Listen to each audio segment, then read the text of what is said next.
Hey guys, welcome this morning to the Pizza Roll Diaries. With me is David Cheng. As you guys know, he plays the notorious Admiral Noguera, or infamous Admiral Noguera. He always is kind of the counterbalance to my character Menard, but he also plays kind of a chill dude in some of the other fan films he's been in. He gets around, is what I'm saying. So, David, thank you for being with me here this morning, man. Hey, thanks So, for having me on. It's a pleasure and an honor. absolutely, And hi absolutely. to everyone, all one or two of you who are out there. Good morning. Hope everyone's staying warm this morning, by the way, wherever you guys are at. So, in the chat room, we have this morning, we have let's see, Shavam Killer. I hope I'm not butchering your name there. Let's see. We also have Rick Cole. He says, I'm here on time. Yay. Hi, Rick. How are we doing this morning, man? We also have Sci-Fi Nation. How are we doing, brother? It's good to have you here this morning. Let's see. We also have Jim's Landscape, LLC. Commodore Boone himself. Welcome, Commodore. It's a pleasure to have you. We have William Wells. William, it's always a pleasure to have you, good sir. Then we have Mike Longo. Who's Mike! that? Oh, yeah, who's that? Who's that strange guy? Then we also have Matthew Bracey. How are we doing, brother? Welcome. Glad to have you. All right, let's see. All right, that's all we have right now. So as you guys come through, I'll welcome you guys as we see fit. So for those of you that, like I said, haven't heard, we have Admiral Noguera with us. So to kind of sprouse things off, um, I had reached out. Now, correct me if I'm wrong, but I think I had reached out to you originally and asked you to be in one of my films. Um, and you said, yeah. Um, Now, I assumed you'd been doing fan films for years.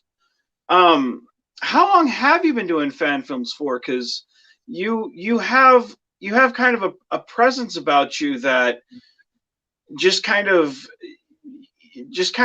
not commands respect, but just kind of, I don't know, like you have kind of a presence about you on screen that just kind of says, I know what I'm doing. Let's go do this. And just you have kind of a confidence. Um, how long have you been doing fan films for? Well, I actually started doing Trek fan films in 2018. That's when I started the first film that we did, The Human Adventure. So I haven't been at it very long. It's only been was this 2021, so it's going to be about 3 years. So I'm pretty much a newbie to it. I did make films a long, long time ago, like when I was a teenager. If you ever heard of something called 8 millimeter or Super 8 millimeter filmmaking, I did all of that when when I was a teenager. Back then, I was really into cop shows and stuff, so I made like a kind of a dragnet type of a show, and then another one that was sort of like an Adam 12 show. And then I wasn't doing it for a while, and then after college I did a few more films, and at that point I was really into martial arts and kung fu, that sort of thing, Bruce Lee. So I made a couple of kung fu films at that time, and then I wasn't involved in any kind of filmmaking for a long time until I really got much more deep into Star Trek fan, the fan community and so on. So at that time, I started seeing that there were these, Star Trek fan films being made, and I thought, yeah, that's kind of a cool thing. I think I'd like to try, to do one of those. And so that's sort of how I got started. What uh, what made you choose Admiral Noguera? If you don't mind me asking. Sure, I don't mind. I think from what I can recall, I think it was because he was a character who had been talked about on screen on in the motion picture, but you never saw him depicted anywhere except, well, there was the old, Stan Wu film that's going to be coming out soon where he did, where Admiral Noguera appeared there. But it was a character that really hadn't been seen. So I thought it would be kind of fun to develop him. And then, but really it was more kind of just the storyline that I picked out of from the motion picture where Noguera and Kirk had their conversation about Kirk taking over the Enterprise. And I thought, we haven't seen that on screen. It was just mentioned in the film. So it would be kind of fun to develop a little film about that. So, but actually before that, I did have another idea for Noguera that I was going to do. It was going to be more of a longer film, but then the the infamous Star Trek fan film guidelines came out, and so that kind of put a nix on that idea. So then I thought, I got to do a shorter film idea. So that's how the Human Adventure storyline came about. What was the other idea supposed to be, if you can talk about it? Well, the other idea was going to involve something happening to Noguera's wife, some kind of a terrorist-related attack, and then he has to try to figure out who's responsible and go after them. So that was going to be the idea there. Is there any chance of revisiting that, since guidelines have been kind of lax in recent years? Because I know when the guidelines first came out, like, everyone was kind of in a panic. But I think we've kind of shown that the CBS isn't really kind of messing with us. Is there any chance to visit that per se? Probably not that storyline, but I might develop something involving Noguera's wife, and we'll see what happens there. Right on. Now, you and I both know we have a crazy stalker in the chat room, good old Mike Longo. What's it like working with him? Our own Captain Kirk. Oh, it's really terrible. He's such a egomaniac and prima donna. Prima donna, and he causes the budget to overrun all the time, and I don't know. I just don't recommend it. I know you've worked with him, so you've probably experienced the same thing. On and on. Enough that I had to go get a green screen to work with the Borg, among all things. Yes. Yeah. So, yeah. No. Seriously, he's a great pleasure to work with. A great guy. He's really quite a confidant of mine in terms of the filmmaking, and I can go to him with any kind of issue and problem that I'm having with editing or green screening or that sort of thing. Hi, Hoy. Hi, Royce. It scared him away. Yeah, in fact, as we're talking last night, we were just chatting about some green screen related problems I was dealing with on our latest film, and he's been working with me on that. So it's just really great. He's what we would call a miracle worker. Yeah, I've had quite a few conversations with him, chatting about scripts and films and whatnot. And he's one of those. I've talked with him. Oh hell, maybe 3 or 4 times, I'd say, or 2 or 3 times. Like, and each time it's like I feel as if I've known him for years, even though it's even in that first conversation, and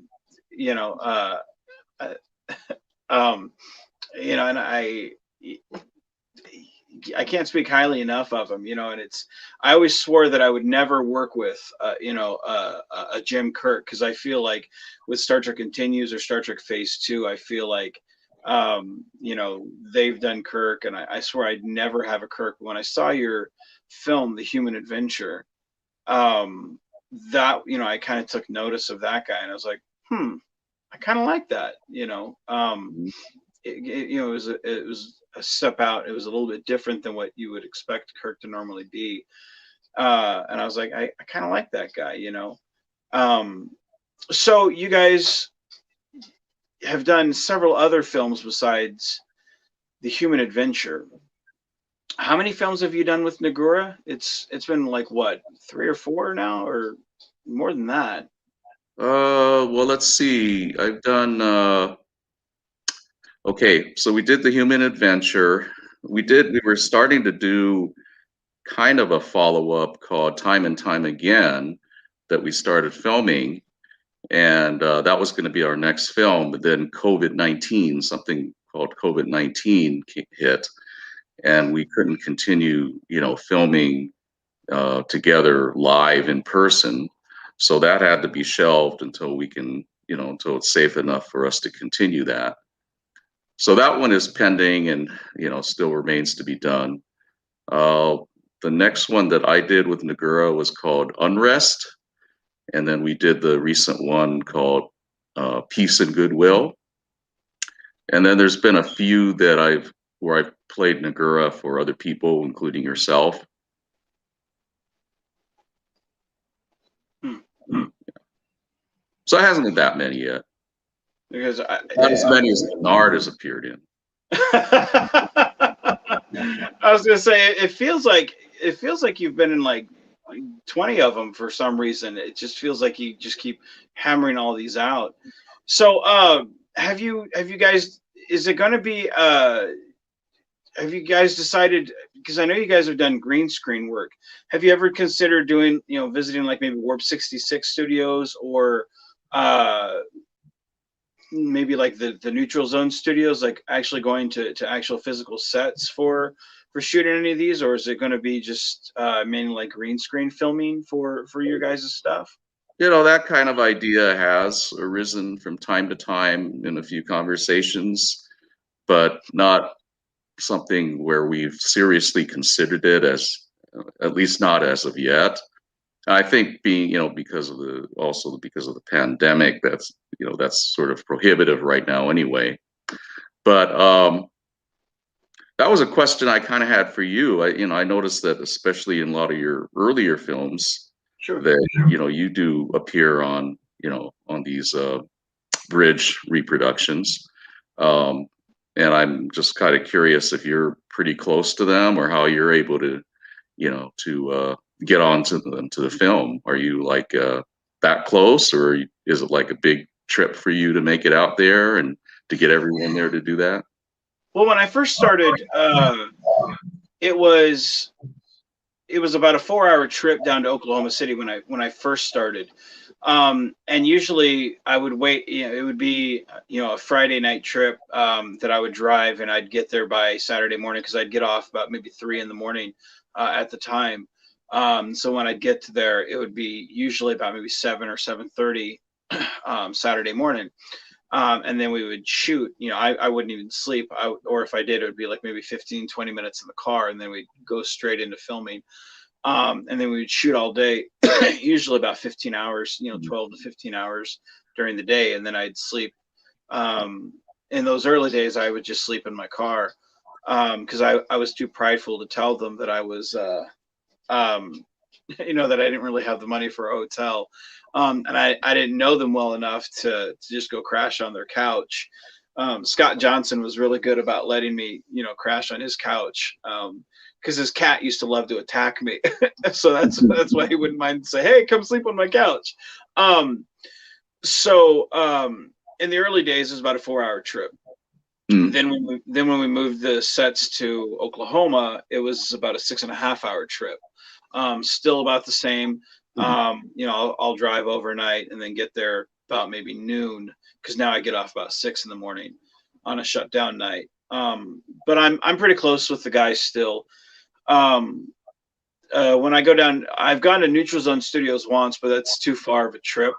Because it's 18-hour drive kind of takes its toll, and I really don't want to pay for plane tickets to fly out there. So for me, it's more of a financial thing. But I'd love to go film out there if it was financially feasible for me. It's just not.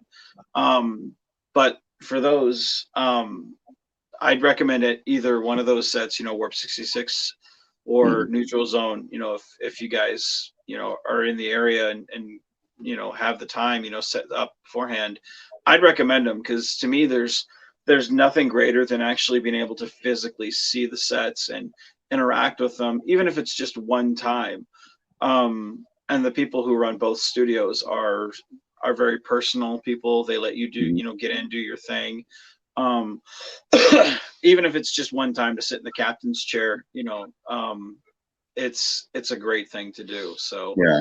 um, you know, to me, I would write one scene where even if it's just you shaking Kirk's hand, or you know, you having like a group of admirals on the bridge, you know, where you're commemorating something, you know, just have one scene where it doesn't take a lot of camera work or a lot of something, you know, just go have your one moment where you guys can kind of just take everything in and then get your one thing filmed. um to me, that's what I would do. Make it simple, and then therefore therefore it can't be messed up, and then, you know, make it worth your while to go visit them out, you know. So but I think if we were to do that sort of thing, we'd probably want to build a whole film around it because it takes such a commitment yeah. in time and finance and everything, and it's really because we're all based on the West Coast. It would be quite a it's cross country. It would be a cross country trip pretty much for us. Yeah. So yeah, I mean it's something kind of maybe to think about for the future. But Well, I for know. now, because of the the distance involved and all that, and plus the reality of the pandemic, we're kind of limited right now just to working together with the green screen, um, and trying to pull together storylines and so on that involve that enable us to use that technology. So that's kind of where we're at this time. But hopefully, maybe by this time next year, we'll be able to get back together and do some actual in-person live filming. Well, I know whenever I go, it's you know, I always take about 4 or 5 scripts with me because, again, like the way I film, you know, I mean, I don't know if you've seen the behind the scenes, but like I'm very open about it. Like I'll have, you know, I'll have a script like, you know, attack, fire photon torpedoes, Mhm. raise the shields, you know, like I have all that shit right there, you know. And I'll have the camera guy hold the script there, and I'll be like, you know, he'll read me the line, or I'll be the one reading the line to the person, you know. Like Mhm. I'm very much like, I don't memorize nothing. In fact, you know, I had one person say, because they were this the first time they were acting, and they were very nervous beforehand. They were like, Vance, I haven't even read the script, and I'm scared. I was like, I haven't even read the script. How fucked up is that? Like, I don't even know it, so don't worry about it, you know. Mhm. Um, so you know, whenever I go to the sets, I always go with about, you know, 3 or 4 films at least, because to me, I know exactly what you're saying. You know, you want to make it worth your while. You know, when I Mhm. walk away, since I don't go very often, I want to make sure that it's worth my time. So I completely get what you're saying. You know, and it's so easy to do green screen stuff these days. You know, you just set it up properly, and then you know, it's like you're there. You know, so I Mhm. completely get what you're saying. You know, so Yeah. so bringing up Menard films, you have been opposite of me in what, 3 films, 2 films. I feel like we have such a history when I see our 2 characters on screen together. Um, you've been in what, 2 of my films, I think. How what is it? I think it's What is it? been I think it's been 3. 3? Yeah. Yeah, I think it's been 3. Yeah. Mhm. And I have to say, like every time I write your character, like the first time I was like, I think I'm gonna write it this way. I'm gonna make him kind of the I'm gonna make him this, and you read the lines, and I was like, oh man, this is chilling. Oh my gosh. Like every time you say your lines, it's just you cut right to the quick, man. Like it's so I can't describe it. Forgive me. I feel like I'm fanboying out here because I'm talking to, you know, Admiral Noguera, you know, the guy who's just uh I don't know, when I send you a script, like what's your interpretation of like what's your impression of it? Because whenever I get the stuff back, I'm just like, man, this is so much better than what I wrote. You know, Well, first of you're so all, talented. yeah, I mean, of course, when you send me my lines, I don't see the whole script, so I just see our dialogue. And first thing I think about is, well, there's a couple of things. One is, oh wow, this guy writes fast, you know, because you say, hey, I want to put you in this dialogue, or I want to put you in this movie, and then you send me some lines shortly after, and I think, oh wow, he writes fast, and then I look at it and I think, okay, I don't understand. I don't understand what's going on here, but I can see there's some kind of a conflict. So I'll just, play it that way. I mean, you always, there's always some kind of a conflict, right? Your Menard character is prying into things that he shouldn't be, or getting into trouble, and Noguera is trying to, push him down or keep him away. So it's kind of fairly easy to see where the nature of the conflict is emerging, and so I just play it that way. And of course, as you know, I give you different takes with different inflections and so on. But the writing you do sets it up very well, and you can clearly see, there's an issue between them. There's a little hint of maybe a little personal animosity as well. So it's not hard to play off of that, and to kind of imagine. I've seen your films, so I kind of know how you play your character. So it's not hard to imagine how you are saying your lines, and then I just sort of respond to that accordingly.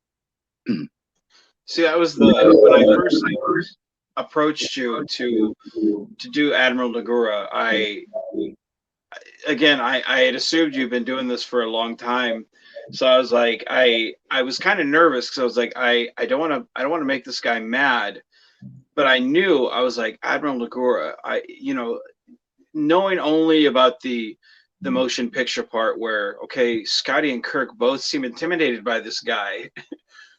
Menard's going to kind of be intimidated by this guy, but I kind of want this guy to be the, not villain, but at least kind of the bad guy, kind of the, this is the opposition per se. This is the guy who's going to kind of tell me, hey, back off, and this is the guy who's, this is the guy, So I was like, I'm going to write this, but I got to be careful because I don't want to piss David off here, And that's one of the things also when you're writing something for someone, you got to be careful not to, at least someone who's established, and I'd seen, your film, The Human Adventure. I didn't want to make you mad by writing something that you'd look at this and go, dude, you've painted me in a terrible light, because I had somebody write for me, and they had Menard going down to a planet, and this is regular Menard, not Mirror Menard, but they wrote me going down to a planet and slaughtering a village, and then they wanted to know why I didn't want to do the film, and I'm like, what? Are you kidding? No, like, thank you, no thank you. I politely declined. So like I always kind of tiptoe sometimes when I'm writing something, especially something that's not necessarily a flattering light. But I always try to write, when I write for Noguera, I was trying to do like, chess. And then I was like, but this guy has the upper hand, and he will always have the upper hand because he's kind of looking at things from a broader perspective. Mm-hmm. And when I saw your footage and you, the way you spoke, you had that sense of, I know more than you. shoot, and I loved that because, and every time you bring that same type of, looking at the bigger picture type, and I think that's probably why I have so much respect for your work, is because you can look at the scene and kind of dissect what's going on and be like, okay, got it. I don't need to know everything that's going on. I got it. And that's trust that you can't always give to someone, and it's such a good thing, and I think your and my scenes are always my favorites that are in what we've done. It's really good stuff. Yeah. So, well, when I've seen the end result, it's been fun to watch. It's been fun to see the tension between us, and just kind of enjoy that. So it's a credit to you for having written it that way, and filming.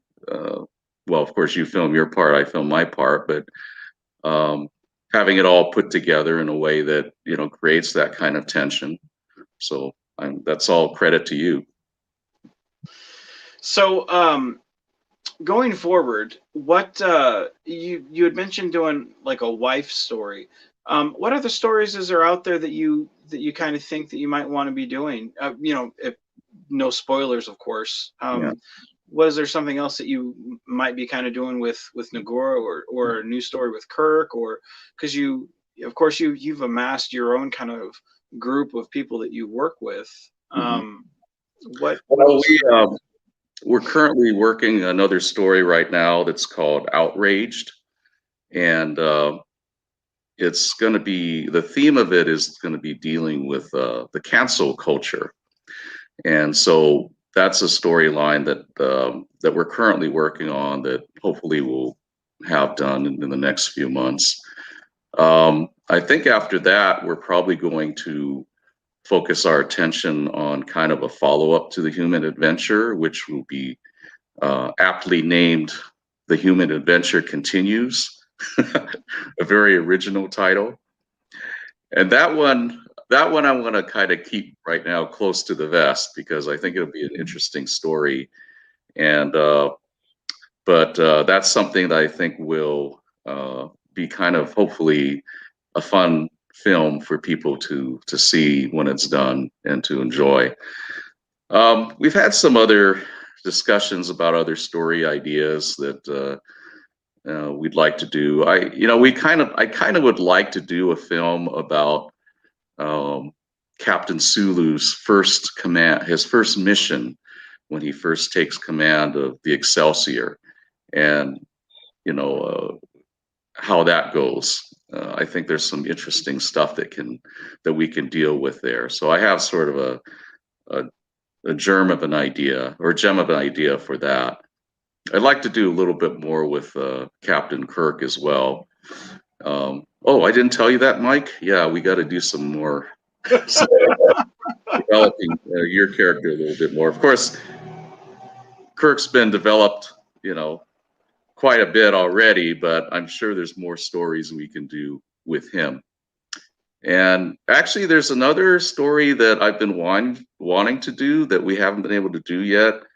It's a story called Borg Hunters, and the idea I have for that is we would be looking at an older, either captain or commander, Harry Kim, who is doing his first command of a ship that is going to be going forward looking for Borg or Borg, at least Borg that are disconnected from the Borg collective, to try to locate them and to try to, restore them back to their regular human form. So that's something where I would like to, go beyond just playing Noguera, and I'd like to do a story about, Harry Kim in his later years. So, moving past the ensign part, huh? Yeah, he'll finally no longer be an ensign. So that's like I think that's like Trek's like it may not be its oldest joke, but I think that's like its most well defined. Like I always see memes of like Ensign Kim, open hailing frequencies, and you see them in like the future Discovery uniforms. Like, oh man, really? Oh, I haven't I seen that meme. I haven't seen that meme yet, but that would be fun. Yeah, yeah. Josh Irwin has shown me that one.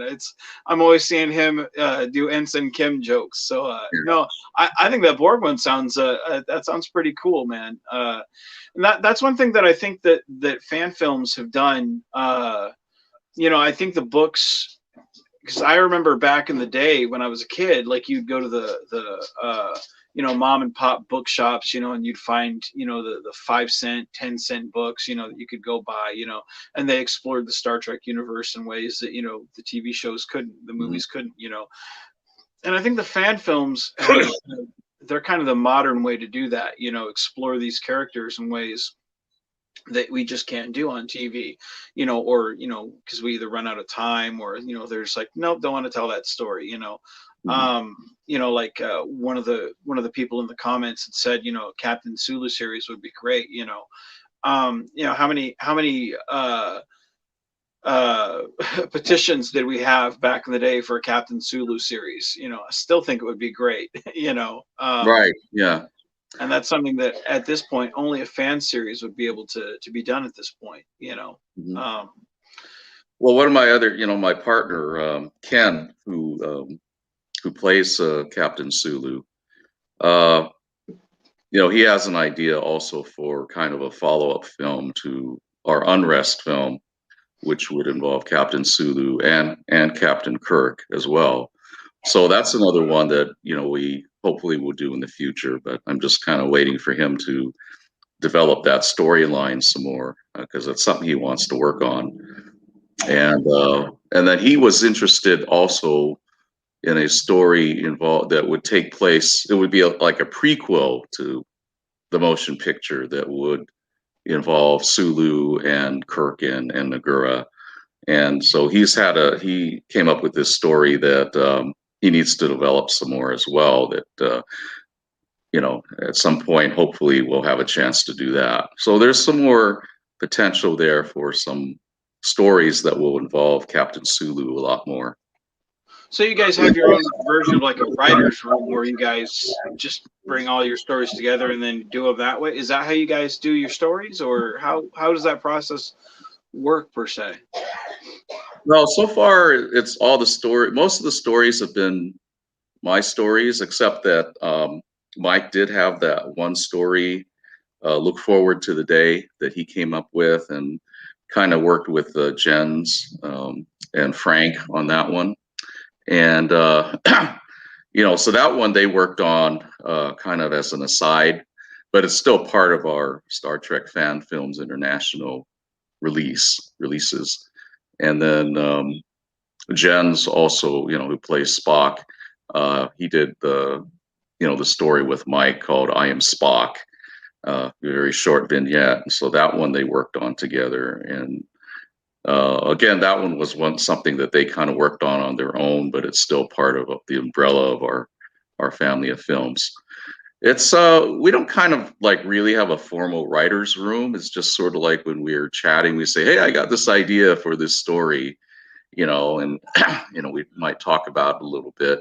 But it's kind of up to the person who comes up with a story. If they want to do it, then let's develop it and then let's work on it. So I'm, very open and interested in working with, what other stories people come up with.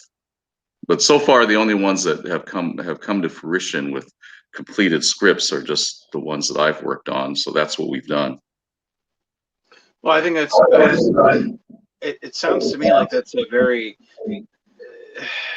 a lot of times when you see people that work together, it's no, we're going to do it my way, we're going to do it my way. It sounds to me like you guys have a very open door policy of, hey, if you got an idea, let's do it. If you want to do this, let's do it. Like that, to me, Yeah. that sounds like a really great idea. you know i I had a guy who was one of my crew members, and he had a script he wanted to do, and we were on set, and I had pretty much the same thing, kind of let him do his own film on the set. I put one of mine off to the side and let him do it.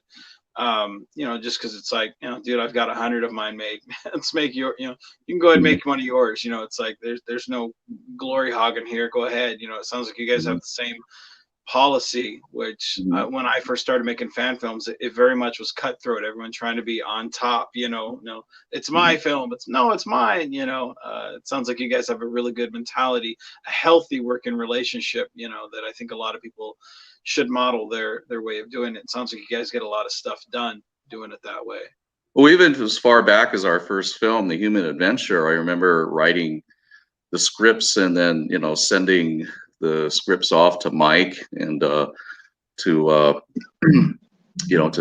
for some comment, and for my other film partner Mark, who did the the cinematography and directing, and they would give me some feedback and comments, and I'd make some changes in the dialogue or whatever based on what they had to say.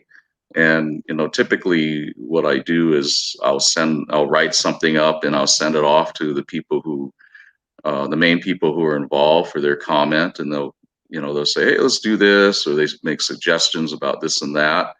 And, most of the time, unless I have some reason to think we shouldn't go that way, I'll take their, suggestions in the heart, and we'll make the changes. And, we've always improved things that way.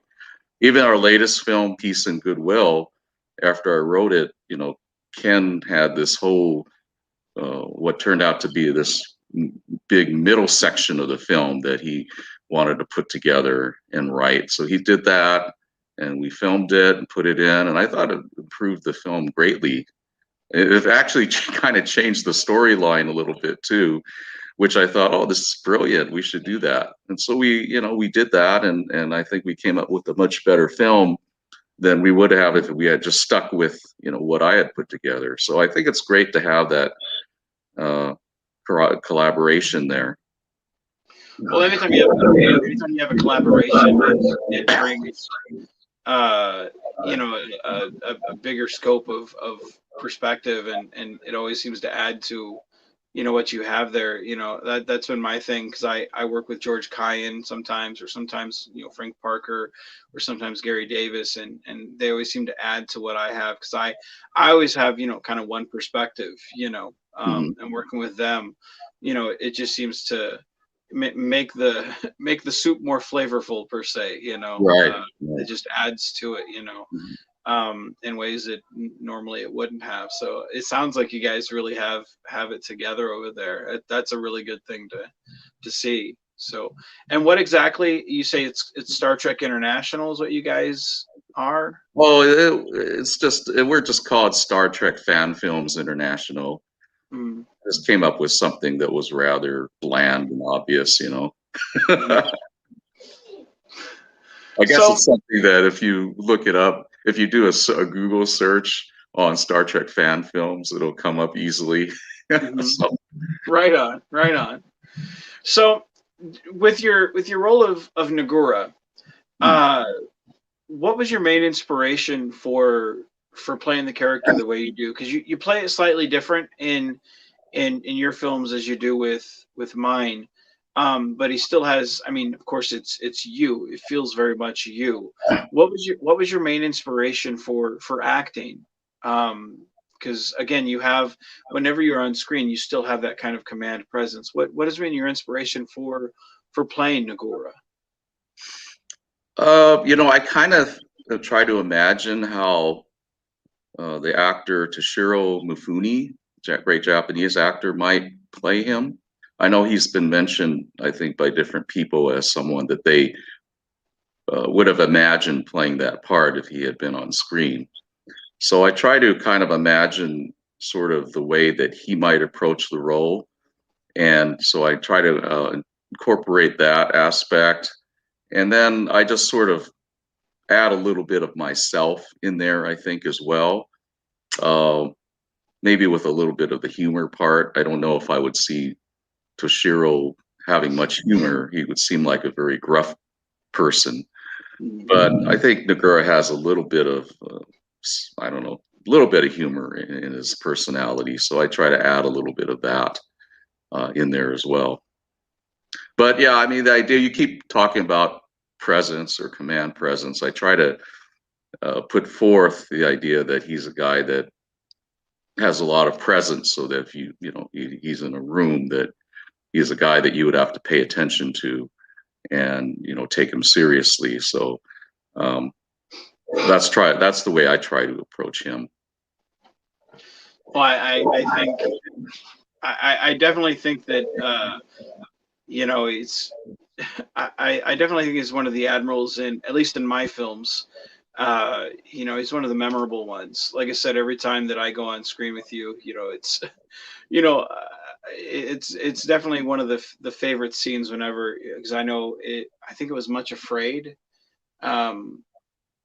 I don't know, like I have the scene, and you kind of just swat me away like a fly, like, no, go back to your home, Eric. Go your ranch. Well, it's that's beautiful. right. Yes. Mm-hmm. I think that was one of my favorite lines, because again, it was such an invasion of privacy, per se, but it was just one of those, like, do they know each other, or is this like, dude, like, oh man, like, I mean, it's kind of kicking a guy when he's down, because it's just like, you lost your rank, now you're telling him go home. Like, oh man, like, and the way you deliver that line, it's almost like a friendly gesture, but it's not, but it is like, and not many people could deliver that line, and you did it wonderfully.